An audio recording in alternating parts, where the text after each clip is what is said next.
All right, ladies and gentlemen, let me welcome you. My name is Victor Kipiani. I'm chair for GeoKeys, which is a Tbilisi-based think tank. And I was supposed to say that I had a pleasure to introduce the topic on the Ukraine not conflict, but actually the war.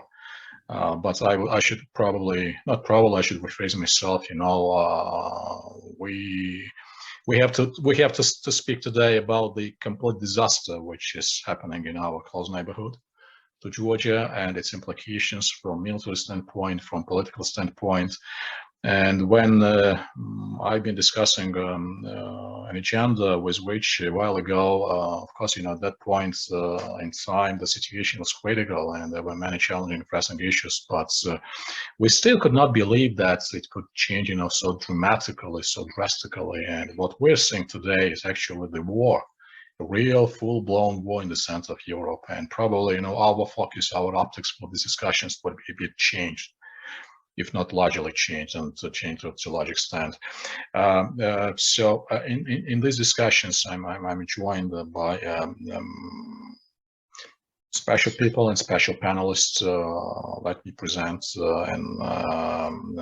Mr. Dakota Ward in the first place, who is a senior research fellow. He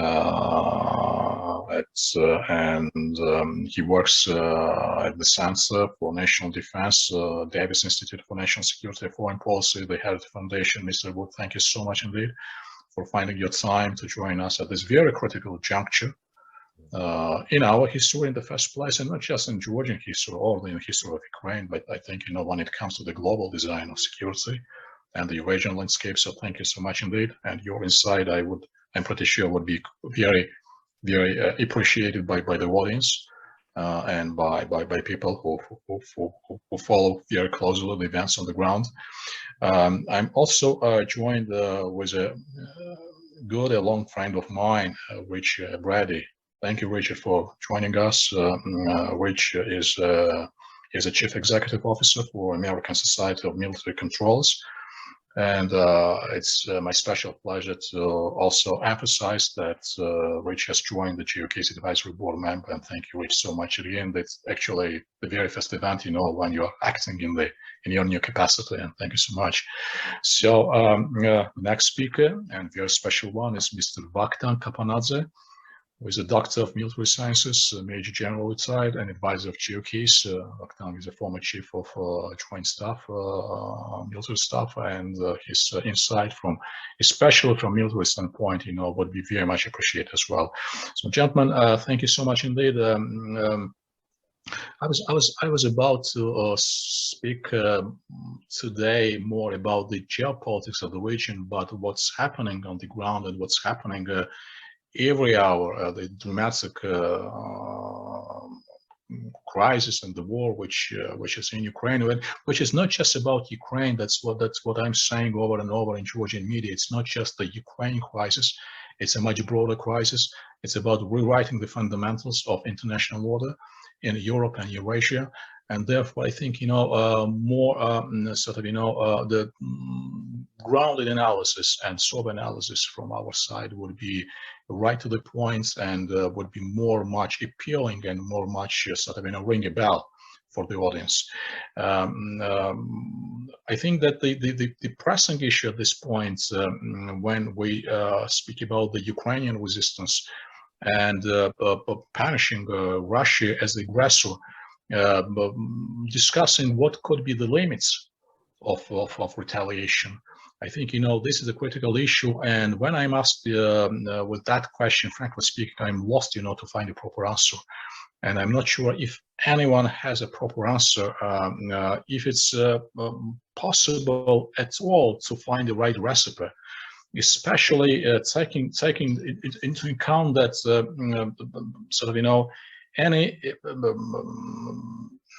any pressure which goes beyond the red lines by the Western coalition could make Mr. Putin even more desperate and reckless. And we definitely have to bear in mind that we're speaking about the country which is very much obsessed, which is on understanding of prestige in the world. I think, this is really something, this is very new type of conflict, a new type of war. And especially from the American perspective, because the United States, correct me if wrong, has never dealt over the last 3 decades with a peer power, and especially with a power who has a nuclear weapon. And therefore, finding the proper way to address the crisis, not to add to it, without adding to its further escalation, would be very much critical. So definitely, I'm not looking forward, to any, as I've said, any recipe, but some sort of, considerations or thoughts or discussions about the implications from political and military standpoint would be very much appreciated.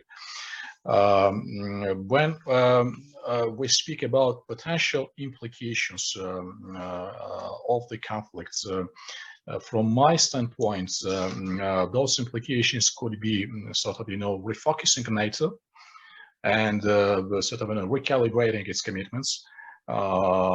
It's not just about potentially enlarging or expanding NATO or not, but it's sort of, it's about giving a new shape to the alliance. The shape which arguably, probably enough, but to my view, has lost its rigidity and has lost its resilience as well. It's also about sparking defense spending, unfortunately, but that's the reality which we could be facing as a result of the Ukrainian war. And it's also rethinking the post-Cold War security in Europe, especially in terms of recognizing the probability for conventional wars. When I say conventional wars, I should also emphasize that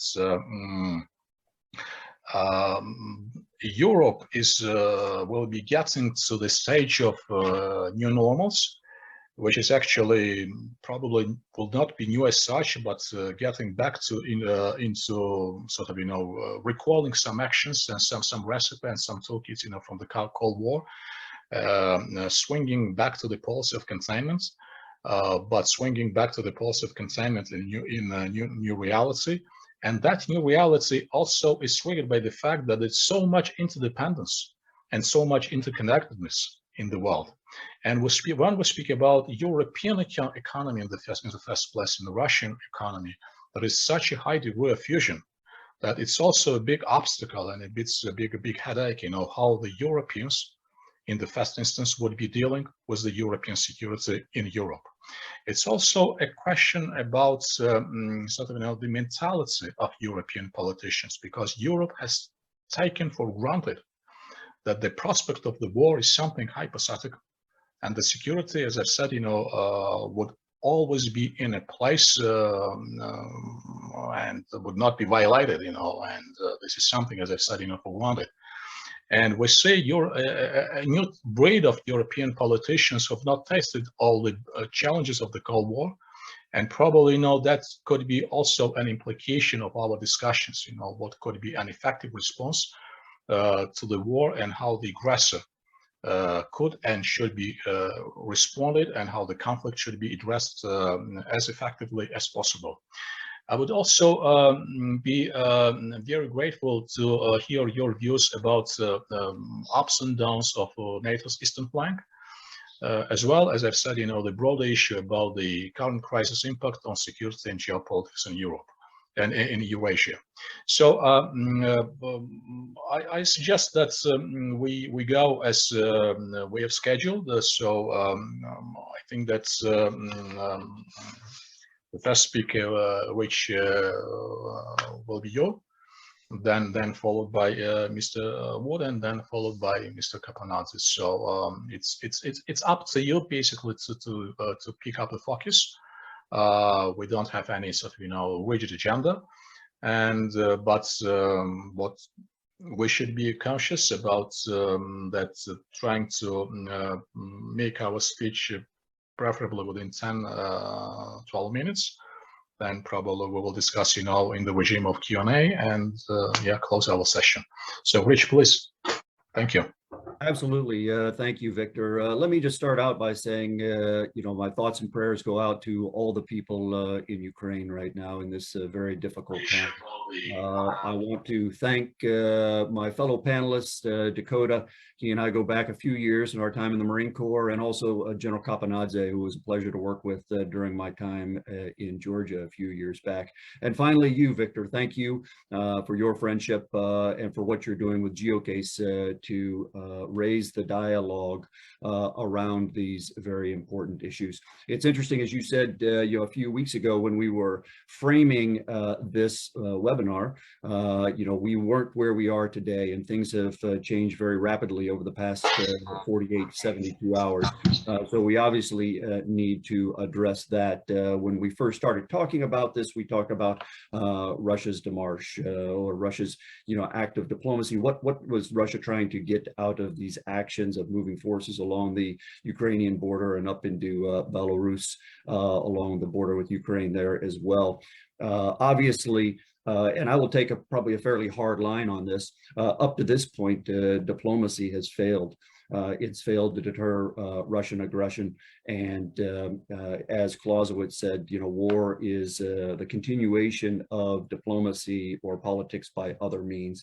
And that's where we're at now. That's not to say that there is not an opening for a diplomatic solution on the ground. But in many respects, the West, from what we can see over the past, again, 24, 48 hours, with the limited sanctions that have been put in place, the West is playing for time while Russia is playing for land, which puts the Ukrainian people in a very, very difficult situation. So as I see it today, both tactically, operationally, and strategically, the West needs to move very quickly in a coordinated manner to halt the current Russian advances and to get back to the bargaining table. And with that, I will stop opening remarks and defer to my esteemed colleagues. Thank you, Rich. Thank you so much. And so, Mr. Wood, your thoughts, please. Thank you. Thank you. I'll just echo what Rich has said. So I don't spend a lot of time on thank yous. And what's such a tragedy, it's occurring. And I know that has really shifted the nature of discussion. Victor, what you've outlined is actually a 3-day conference. So, I mean, the enormity of these issues, it's stunning. Any one of them could take the full hour. And I do want to acknowledge, I believe I've crossed paths with the general at the Georgian Security Conference. I think it was in 2016, and just excellent hosts, and brought my daughter so she could participate and experience the event. And it was just a wonderful event there in Tbilisi.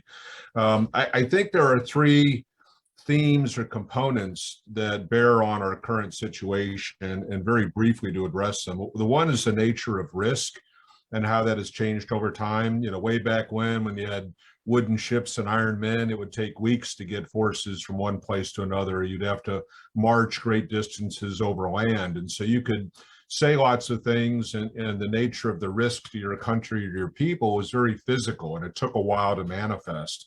Well, as we've moved from a mechanical to a digital world, terrain is almost irrelevant in the nature of some threats. So if you see a weak hand being played by the United States, and I think it is very weak, why is that the case? Well, it's not that Russia, in response to some kind of extraordinarily draconian sanction, I mean, cutting them off from the SWIFT, international banking system, or posing sanctions or embargo on the sale of any Russian energy on the global market. It's not that they would drive the old Soviet motorized rifle regiments, across the Atlantic into New York State. Now it's all digital. It could be a cyber attack against information systems or financial networks or power grids and all that. So the perception of risk, has really changed in a way that is likely deterring a stronger response to Russia, because there are so many vulnerabilities in highly digitized societies. So I think it's something to consider as we have this discussion. The next part would be posture and condition of the United States and NATO members, and basically other countries in general. And this is a 30-year story. So the collapse of the Soviet Union in the early 90s we had a happy decade, where the United States reigned supreme. China was not a global economic power. Russia was still trying to figure out how to pick up the pieces, of the loss of the Warsaw Pact. I mean, all those sorts of things were going on. And so in the US, we had Silicon Valley and people making money with this new digital world and really no threats on the horizon. And then from a United States perspective, in September 11, 2001, everything was focused on terrorism. So, we undertook operations around the world against terror groups that had no navies, had no armies, had no air power, no space-based systems. It was roadside bombs and Kalashnikov rifles, right? And so this perception of what war was and what you had to engage in combat shifted dramatically over a 20-year period.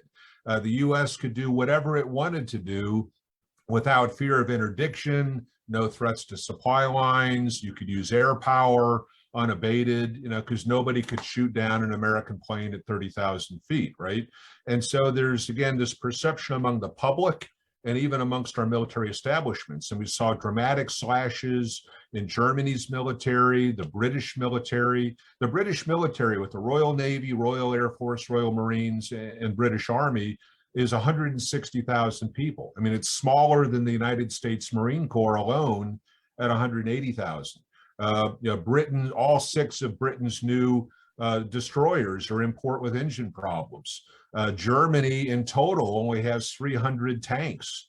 In West Germany alone had 5,000 during the Cold War. So the numbers and the expectations and the sense of what it takes to engage in a peer fight has really changed over 30 years. And this Russian invasion with artillery and tanks and missiles and combat helicopters has been a real shock to the system, which then gets real quickly to the third point, and that's perception versus reality or expectations.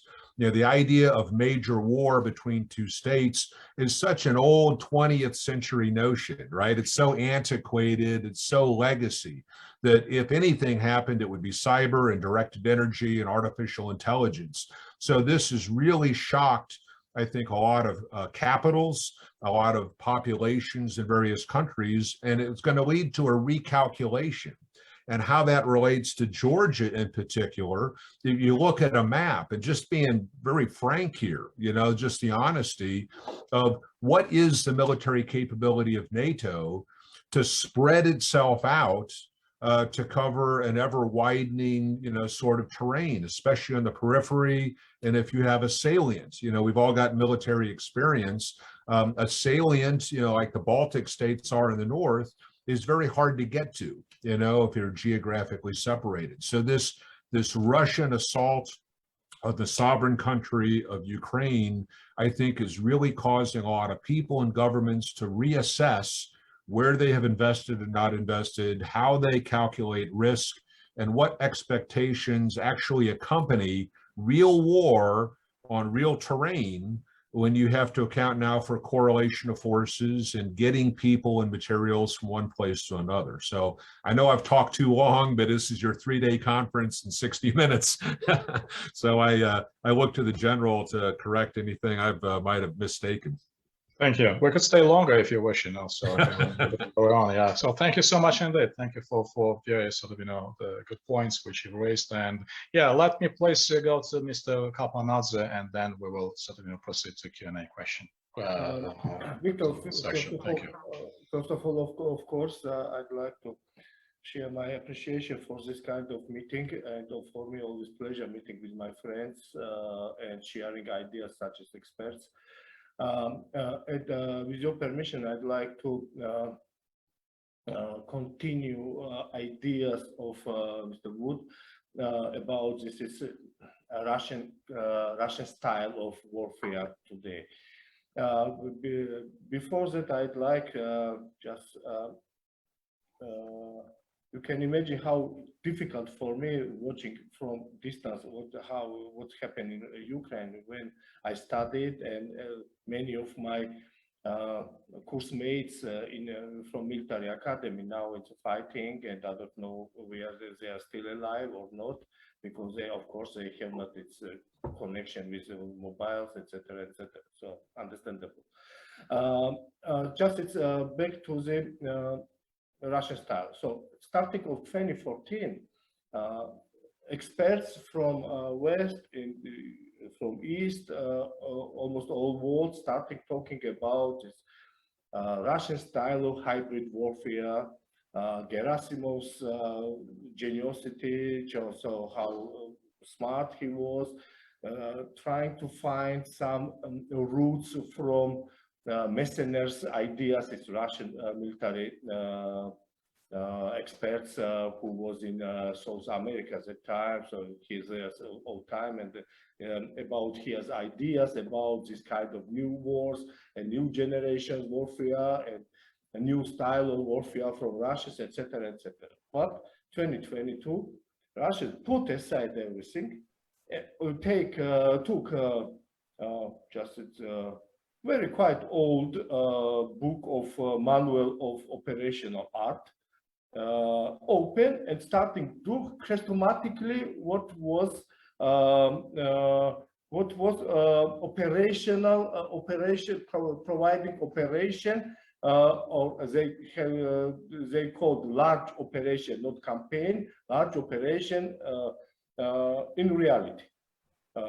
Everything started with endless exercises where what involved military district from East military district, South military district, and Western military district. And they concentrated these units. They organized it, somehow of superiority, of course not personal, but 10 times in air forces, 6 times tanks, 7 times armored. Navy was absolutely superior from Russian side, and 3 times superiority in artillery. And additionally, of course, it's missile systems, which was Russia was, of course, it's more than Ukraine.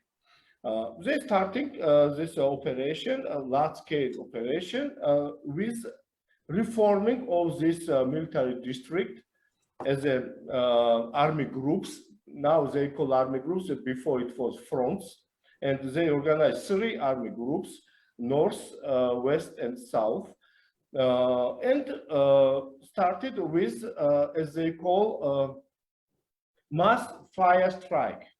Массированный огневой удар is the right term, which the main idea was just it's blind all kind of air defense system, command systems, etc., by the gaining superiority, full superiority in air. And the classical operation, classical sequences of operation, etc. And they organized, as they call, direction of main strike and other strike. It's almost same as NATO terminology. It's axis of main advance and other advances, or shaping this direction. And starting using their artillery, bombardment units, tanks, etc., very old-fashioned, very brutal, but quite efficiently. Of course, Ukraine, for Russia, it's not easy organize blitzkrieg or very easy or fast war with country bigger than France and with more than 40 million population. Of course not. And today we can see that it's their advance. It's quite slow than according of operational schedule. For example, it's army groups speed must be, according of these manuals, must be 40, 50 kilometers per day-night. But they had only in south direction from Crimea a little bit faster and better superiority than other directions. And after that, after 1 day fighting, after 1 day operation, they reorganized everything. And today, main strike comes from north to the Kiev direction. Lugansk Donetsk, which was its main strike direction, today became supportive strike direction, and main effort directed to the Kiev nowadays. So we will see. But the problem is that Ukraine today need much more support from West. I mean, it's supplying with military assets beyond of helmets or backpacks. Of course, it's for many countries will be very painful supply Ukrainian forces with lethal weapon like tanks or BMPs or I don't know, or armor or even anti-tank system, but at least they can supply them with assets of electric warfare, for example, or land-based surveillance systems or engineering systems. I think it will be, first of all, morally very supportive for Ukrainian armed forces and people. And secondly, it will be really very important for Ukraine. So it's my time, and I will be happy to answer the questions. But the picture is very difficult, very heavy. It will be disasters for Ukraine if Ukraine will, for example, it's lost Black Sea, or Ukraine almost lost Azov Sea, and for Ukrainians will be catastrophe. Just it's cutting from Black Sea. But anyway, we will see. But today, Ukrainian people and Ukrainian forces needed support, more active support and technical support from West. I mean, it's from NATO or from Western countries. And finally, just I believe, and you are militarists and you know also will agree with me, that the best combat system is human. Man is best system, best weapon. In that case, I think and I believe that today's Ukrainian armed forces much different than our forces in 2014, and the strategic center of gravity of Ukrainian, which is people's will for support, for resistance, is very high. Thank you, Vakhtang. Thank you so much. And several questions from my side, and let me please be more about business than diplomacy, because like Ukraine, Georgia is a frontline state, and therefore, less we speak about sort of, you know, the express ourselves in nice wishes, and more we're focusing on business, more we would be appreciated by the audience, especially in these hot times. Mr. Wood, a question from my side. When Mr. Biden has become the president of the United States, if I'm not mistaken, please correct me if wrong, his policy priorities were on, as we're saying, you know, 3 C's, you know, China, climate, and COVID. In the aftermath of the war in Ukraine, do you expect any fundamental changes in U.S. policies when it comes to Eurasia in particular? I would clarify that the priority on U.S. policy agenda on shifting more to China and to Asia. How sustainable, based on your understanding and your knowledge of US capacity, not just of political capacity, but defense capacity, the sort of, two-front doctrine would be sustainable from US perspective, which means being equally focused on Eurasia, on Europe in particular, and same time not to be distracted and continuing to be focused on China. So to what extent we should expect continuity of US foreign policy sustainability when it comes to Europe? And are you expecting any other sort of, additions or ingredients in that respect, please? Thank you. Yeah, when George W. Bush came into office, elected in 2000, took office in January of 2001, he had a very domestic focused agenda. I mean, it was fully focused, internal to the United States. And then in September, the 9/11 attacks occurred. And even though he wanted to be a domestically focused president, thrust into responding to these terrorist attacks, that occurred from outside. And then he was a wartime president, and the plan just all fell apart, and he had to refocus. So I think it serves as an example of what President Biden is wanted to focus on, per your points, very domestic agenda, this pivot to the Pacific, because the global economic center of gravity has shifted to Asia just because of populations and markets and, the rise of China as an economic power, right? So you have these desires, the things that your constituency, the people supporting your political party, what they want to see, and it's very idealistic. But Ukraine, Russia is an example that the rest of the world doesn't operate according to your desired political agenda, right? So I think that the White House will have no choice but to refocus its efforts, just like predecessor presidents had to refocus their agendas, right? I mean, you just can't ignore what has occurred on the European continent. And yet you have the mainland China, Taiwan situation. You have disputes in the South China Sea by half a dozen different countries. And America has clearly economic interests in Asia and treaty obligations with the Philippines, Japan, and South Korea and others in that region.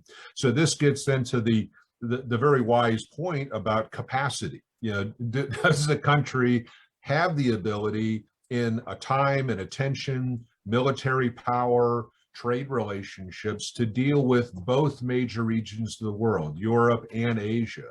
And I just don't think that from the United States standpoint, given the size of our economy and all the things that we do and where we're involved in, you can't pick one region over another. You have to do both. And so it goes back to my opening comments about 30 years of being able to do things in a certain way because the United States really didn't have to take seriously a major competitor. Where was Russia 20 years ago? Where was China 15 or 20 years ago? Those sorts of things, right? So this is a smack in the forehead of a very destabilizing dose of reality. And we will find ourselves, as my work and my colleagues have been pointing out, how far down the hill American military capacity has gone, right? We have 2/3 to 1/2 the force that we did in the Cold War. Germany and Japan and others, their militaries have really declined. And as you see the rise of Russia and China that have very robust military forces, they're very modern. Last year alone, China put, I think it was 22 new warships in the water, and the United States commissioned 3. They have 360 ships in the PLA Navy. We have under 300, but only about 60 of those are in the Pacific. So there's a 6-to-1 disadvantage for American naval power when you look at what China has in there. So this all goes back to your point about capacity to handle more than one thing. And I think that we are lacking in capacity just as our NATO allies lack in capacity. This 30 years of peace and relative prosperity is unable to account for the rise of a very aggressive expansionist Russia. And I think the Biden White House will have no choice but to shift priorities from a very domestic, progressive, liberal policy agenda to dealing with the realities of the world and our treaty obligations, and certainly our interests in partnerships with countries like Georgia. Thank you. And also just to add to your response and probably to make an intervention from my side, that when dear respondents and scholars, they make comparisons between the Cold War, what we had in times of the Cold War, when there was confrontation of the United States from one side and the Soviet Union from another side. That comparison probably is not strictly in line with the realities of this world. And what do I mean, when saying it's not exactly the right comparison? China definitely is not explicitly present in the war. We don't see the Chinese hands, but nevertheless, when we speak about the possibly distracting United States from the Asian the stage and being tied up more with the matters in Europe.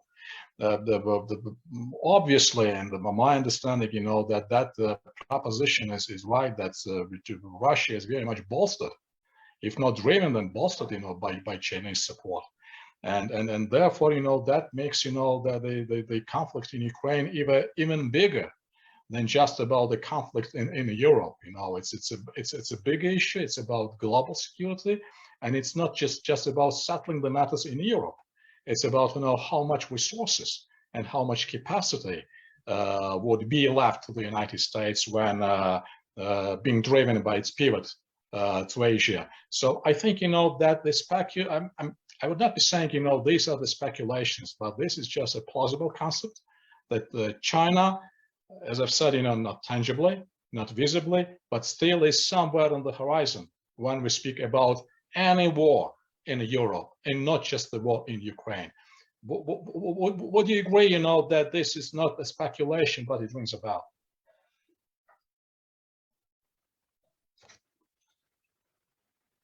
Hello? Who is that to, Victor? Yeah, I mean that it wasn't the question, just the comment, to what Mr. Wood has responded to my previous question. And if Mr. Wood, if you would like to add, and which then please you go ahead. Yeah. Well, yeah, I'll just chime in very quickly on that. I think you're spot on that there is this hidden hand of China, right? That Germany's largest trading partner is China for automotive and engineering equipment, et cetera. Europe as a whole, and Germany in particular, has become critically dependent on Russian energy. And so China is going to stay quiet, see how conditions evolve in Europe with this Ukrainian crisis, and see what opportunities it hands China to do other things in the Indo-Pacific region. And the United States will have to respond to that, thus lessening the capacity or the material support and the attention that it can provide to the European theater. So to the extent that European countries have allowed themselves to get dependent on adversaries and have weakened under the bet or the assumption that the United States would be there in force, that was a bad assumption. And we're seeing the riskiness of that proposition. And China is always going to have its interests first and foremost. So it will say, hey, if this is a dispute between Russia and Ukraine, other countries shouldn't get involved, because for China can say, we have our own issues with Taiwan, and we don't think anybody should get involved in our business, right? So they're going to try to leverage this thing and provide that sort of support, tacit support to Russia's invasion of Ukraine, just as you had laid out. Thank you for your insight. So next question, so you reach into Bakhtan, and which since you have a good knowledge of the both worlds, the Georgian and the American, right? And our mindset, our mentality, and definitely the mentality of your society. If I would phrase my question this way, what has contributed? Probably contributed is not very diplomatically framed, but still, if there was anything on the West side in terms of dealing with European security and with Central and Eastern Europe, which has contributed unwillingly or has played its role in provoking the conflict and the war in Ukraine, could you see any flaws in terms of your policy, when we speak about selective engagement or retrenchment or any further concepts, which about less presence of U.S. footprints in Europe, and especially when it comes to the eastern flank. And this is the real question, not just for Ukraine, but for Georgians. And that your response to that question would open, would give me an opportunity to raise the next question. But first, your response, please, and then your response, Vakhtang. What you would see as our flaws or Georgian flaws to have a better traction by our strategic partner to the region. Where did we overlook a picture? What did we miss over the last years? So Rich, you go first, and then Vakhtang, please. Thank you. Yeah, absolutely. Thank you, Victor. Let me start out by talking about, I guess, the calculus of decision making. I've read a lot in the press over the past few weeks about what Putin was going to do or not going to do, and a lot of people talking with a lot of certainty about what they thought his intentions were. I think the challenge with that, as I've seen, is there's a lot of mirror imaging going along. There's looking at the situation from our own perspective and not from Russia's perspective. Not viewing it on how Putin weighs cost benefits, how Russia responds to incentives, which may be different than the way we in the West, and it likely is different than how we calculate cost benefits and how we respond to incentives. And I think that is what, in some respects, led to the immediate situation, is we didn't fully appreciate those incentives that were driving Russia toward where they are today in Ukraine. That gets to kind of what is next for the West, the eastern flank, and Georgia. In my view, I think the only options are to continue to move forward with military equipment sales and presence on the ground. I think that over the past decade or so, Georgia and Ukraine have hung their hat on a potential NATO membership. It's unfortunate. I'm not sure that NATO was fully in line with that, but was willing to continue to go down this road as long as they could until we reached this point. So I think the real question for Georgia at this point in time is, what is next if NATO is off the table, of NATO membership? And I think we are all in agreement that it is not, at least for this generation, going to be an option. So what is the next best option? Again, I think as we've seen, it's boots on the ground, having a military presence in Georgia to provide that credible deterrent. What we talk a lot about, new forms of warfare, hybrid warfare, cyber warfare, but at the end of the day, it appears to be still that boots on the ground are a credible deterrent. And I think that we're going to need that in places like Georgia and on the eastern flank to provide the proper deterrent. I completely agree with you. I think that the credibility of the statement should be backed up, with the concrete actions and concrete measures. And I would not be inventing a bicycle by saying that the promise back in Bucharest in 2008, I think, was a grave mistake, because the statement was made without providing with any concrete and specific substance. Of course, God save me from saying that, that statement has provoked Russia. There were definitely other motives on the Russian side. But nevertheless, we should be very mindful and very cautious, especially in these times. And the last summit of NATO, when the declaration has provided that Georgia would be granted a membership of NATO, providing that we would fulfill or implement the membership action plan. I think that's the next mistake in the row, because the membership action plan is very ambiguous. It does not provide for specific criteria. As I'm saying, it's just making you to sit in a waiting room, for indefinite period of time. So I think that's again, when speaking about the credibility, and this word credibility has a very particular meaning in our part of the world, among Ukrainians, among Georgians. And I think that it's very high time for the West to refocus its optics and its approach. So did we lose Vakhtang? Vakhtang, are you there, or I think that I will ask him. Victor, if I could real quick, I mean, while we get Yes, please. Yes, please. General back on this, but I mean, I just heartily endorse what you and Rich have said on this. You know, the best outcome is NATO membership. Absolutely. Yeah. That's dependent on everybody else in NATO, you know, actually making that decision. So until that happens, isn't it in Georgia's interest to be as independently strong as possible?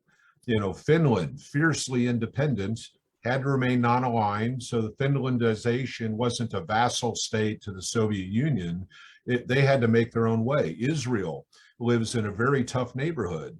They have had to be, you know, vibrant, economically viable, you know, unified in their sense of independence. You know, Japan has made its way. I mean, there are these examples, right, Sure. where countries that live in tough neighborhoods have to make do for themselves and then bring strength and be a net contributor to whatever group that they're wanting to join, right, as opposed to a net consumer, right, of these sorts of things. So to the extent that Georgia strengthens itself, is stable economically, politically, you know, militarily strong and all those sorts of things, I mean, that's in the best interest of Georgia's future, while we are all working toward, you know, membership in NATO or a bilateral relationship with a stronger U.S. presence, you know, on the ground in Georgia as well.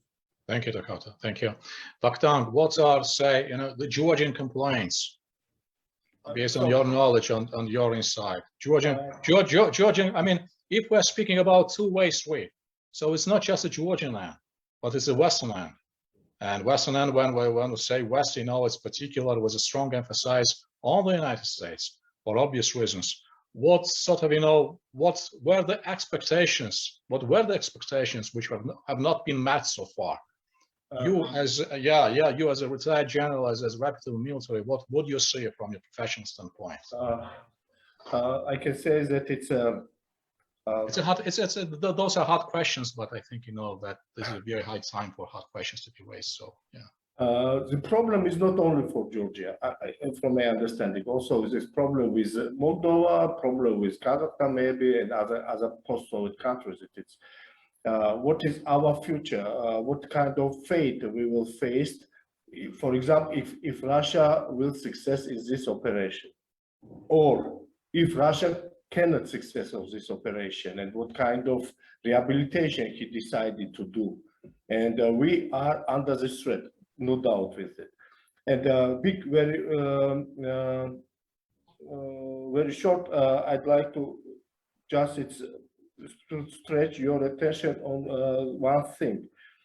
So NATO, of course, NATO, we are working for everything for NATO joining, and this is our aspiration, no doubt with it. But same time, I'd like to continue our colleagues'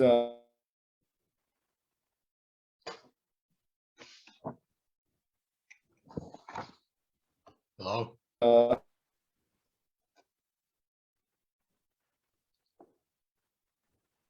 Vakhtang, are you there? No. Bad line. And even just it's organized, maybe, why not military base, forward military base for USA in Georgia? Why not? It will be at least one of the pillar of our security from Russia. Yeah.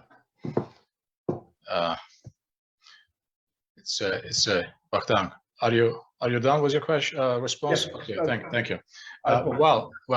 Thank you. So, when speaking about NATO expansion and when speaking about Georgia's or Ukrainian attitude, it just prompted me to think that actually it's making the Europeans to treat NATO more seriously.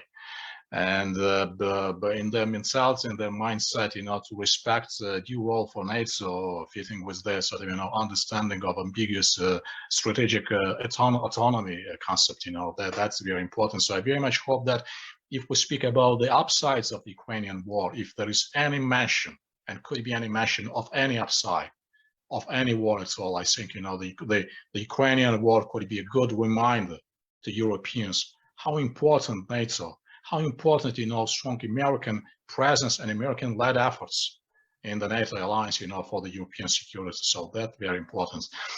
Gentlemen, the last question, not to abuse your time.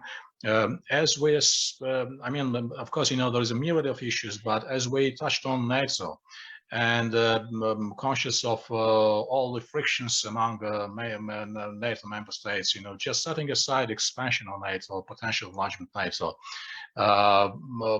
some of you have already mentioned an alternative for increasing Georgia's security. As I'm saying, it's not just increasing Georgian security, but it's also increasing American footprint, because if you look at the map, God said, but if Ukraine fails, Georgia remains the only state in the global region, which continues to be committed to its Western policy trajectory. And that should be corroborated, that the dedication commitment should be corroborated, by very specific and tangible actions. Is it not a time, and it's not a provocative issue, it's quite a natural question, because you have mentioned security or defense arrangement with Philippines, Japan, South Korea, etc., etc. Would it be a high time, and is it not a high time to start open discussions about a new set of defense and security relationships between the United States and Georgia? You, as a prominent scholar, how would you assess a viability of those discussions and prospects, based on your insight? And I think that same question would go to Rich and to Vakhtang, and we will have we would wrap up, by this question, our webinar discussion. So please, Dakota, please. I think that conversation is needed. It's very important, and I think it is more likely that you would have a bilateral relationship with the United States than the multilateral relationship with NATO and all the issues that the European countries writ large are dealing with, right? Would Lithuania or Romania or Spain or somebody, want to ride to the rescue of Georgia? Who knows? They have their own domestic audiences and issues and economic problems, et cetera, right? But a relationship with the United States, the U.S. Marine Corps has really enjoyed its work with Georgia over the years, and Black Sea operations and those sorts of things. So for Georgia to beef up could not be in any way legitimately criticized by Russia. It's not like Georgia is going to invade Russia, but there is a very real possibility of Russia continuing, to cause problems in Georgia, right? So this is a purely defensive matter that to me makes sense. Especially the prominence there in your region and on the Black Sea and all that stuff. So I think that kind of discussion, that dialogue, would be very healthy, would reveal a lot of very important issues and opportunities. It's an opportunity to move forward, and I think pursuit of that would be a noble ambition, noble goal. Well, thank you so much indeed. And that being said, probably we could consider with the Harvard Foundation of opening discussions, at least among the pundits, because this is a really very critical issue. As I'm saying, it's not just the Georgian issue, but it's our bilateral issue as well. So probably it's a high time, for us to kick off, discussion in the right directions. So the same question goes to Rich. Well, you have to promise a good supply of that excellent Georgian wine. Well, sure. Can have any discussion. Yeah, this is not subject to unanimous vote by all members of NATO. This is the given that this for granted. So we would ensure mobility in taking decision in that respect. So you are very welcome. As much you would consume, Dakota, we're ready to provide this. With your permission, just one very short comment. With your permission, of course, Victor. Of course.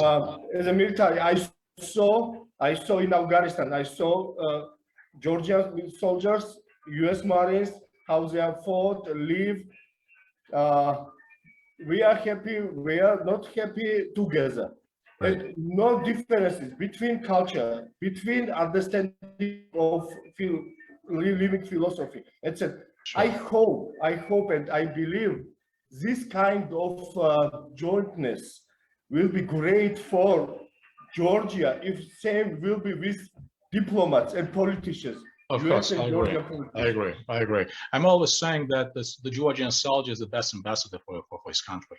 the best ambassador. And when I visited the U.S. Congress a while ago, I was so much honored, when people were thanking us, for all the bravery and courage by Georgian militaries. And Japan, this is not just a partnership, it's a special type of brotherhood, this is something, which, you could be granted, by the heaven, which is it's not just something you could sort of, read in a manual or sort of, write in the books. So, but still, the same question. So you reaching Vakhtang, when it comes to the interoperability of Georgian military forces, with UN, American force and NATO, what would be your assessment? Again, there are many implications of that bilateral defense setup, but from purely military standpoint, how ready we are and how ready you are to accept us from military standpoint? Victor, interesting question, but also very easy to answer for this question. Iraq, Kosovo, Iraq, Afghanistan proved that we are full operable with NATO standard, with our partners in military field. Even today, even in NATO military committee, always saying that it's Georgia Georgia has that problem with interoperability with NATO, and Georgia even more capable as a NATO force. It's NATO force than many NATO members. I see. Rich, what do you say, please? Yeah, let me take a step back and address kind of your starting point on this, and that is kind of what happens next with NATO. I think in the best case scenario, this does align interests of NATO members and harden NATO's resolve. I think that is yet to be seen at this point in time, judging from some of the sporadic nature of the implementation of the sanction. It doesn't appear that there's a clear alignment on what those sanctions should be. I think Dakota mentioned earlier the SWIFT system. There's clearly not alignment on whether or not Russia should be barred from using the SWIFT system. No sanctions have been placed on aluminum, oil, or natural gas, again, indicating that there's not clear alignment on those issues. So I am not necessarily optimistic that this is going to align NATO members' interests from a security standpoint, which gets us to the second course of action, and that is the bilateral arrangements, which I believe are in Georgia's and other Eurasian nations' best interest. We've talked about the training and education, exercises, equipment exchanges, equipment sales. Anytime that we can have any type of joint operations or work together, I think that we'll be better off. And to the general's point, the Marine Corps and the Georgian Armed Forces do share, we've had the training together over the past 15 years, but more important than that is we share a warrior ethos. Just our mentality toward warfare is very similar, very aligned, and that can go a long way as well. I will offer one other thing, looking at this from kind of a larger regional perspective, from an economic perspective, from a security perspective. I think that there's still an opportunity, a strong opportunity for Georgia to help create that southern, that's the new Silk Road, that southern route from Asia into Europe, which would deleverage Russia. I also think that it is probably time for a discussion on a Montreux Convention for the 21st century. The Montreux Convention, which governs the size and type of ships that can travel into the Black Sea, largely controlled by Turkey, a NATO member. Maybe it's time to open up some discussions on that again to gain some leverage in the Black Sea region. Sure. But again, the bottom line is, I think that there is a lot of opportunity, particularly at the tactical and operational level, for increased engagement between United States forces and the Georgian Armed Forces, given our history, our background, our warrior ethos. The question is there a strategic desire to do that? Sure, I completely agree with you. So my final points in relation to the same question, that what are the key important that spirit brings us together, in the first place. That is very important. And size does not matter. Weapon does not matter. Rank and file do not matter. But the spirit, and that spirit, has been proved. If anything, the spirit has been proved, for years and years. So therefore, we encourage the politicians on both sides of an aisle, to take actions adequate with the spirit of time as well. And we started these discussions with Ukraine, and we're ending up with Georgia. And this is not accidental, it's not incidental, because conflict, the war in Ukraine is a litmus test, in many, many respects. So, I mean, this is a very critical point in time, in many respects. And I think, that our discussion definitely has not addressed, the multiple issues, but plus, has raised, some of them. And which, to your the points, I very much look forward that in the next round of our discussions, where hopefully Mr. would and could be present, we would focus more on the Black Sea, because the one speak about the security concept, security model.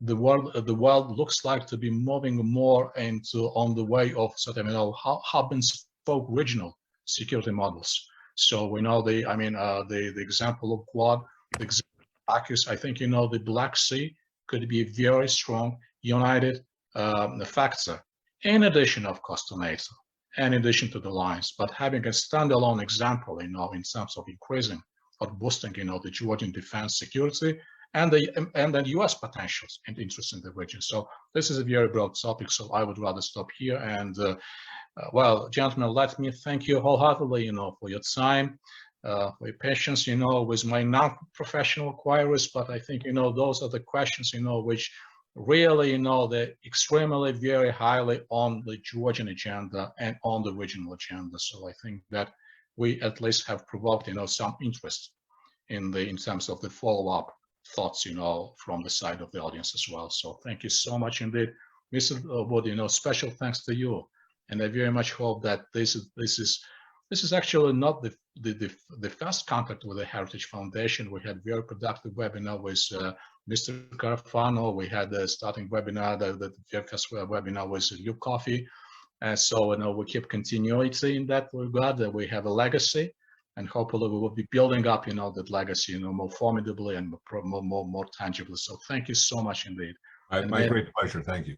Thank you. And may I thank you, my good friends, Rich, who is an outstanding personality, a great friend I mean, Rich, when we made an announcement, you joining GeoCase, I received, big applause, and multiple welcome notes. So you should know that you're so well received and well appreciated by Georgians. So thank you for all you've done and for what you will be doing. Thank you. I appreciate it. And special thanks to Bakhtan. He's our hero, in our time. So thank you so much indeed, and hoping you peace, health, and prosperity. We'll keep in touch. Bye-bye. Thank you. Hope very soon meeting in Georgia with wine. With wine, absolutely. Bye-bye. Bye-bye.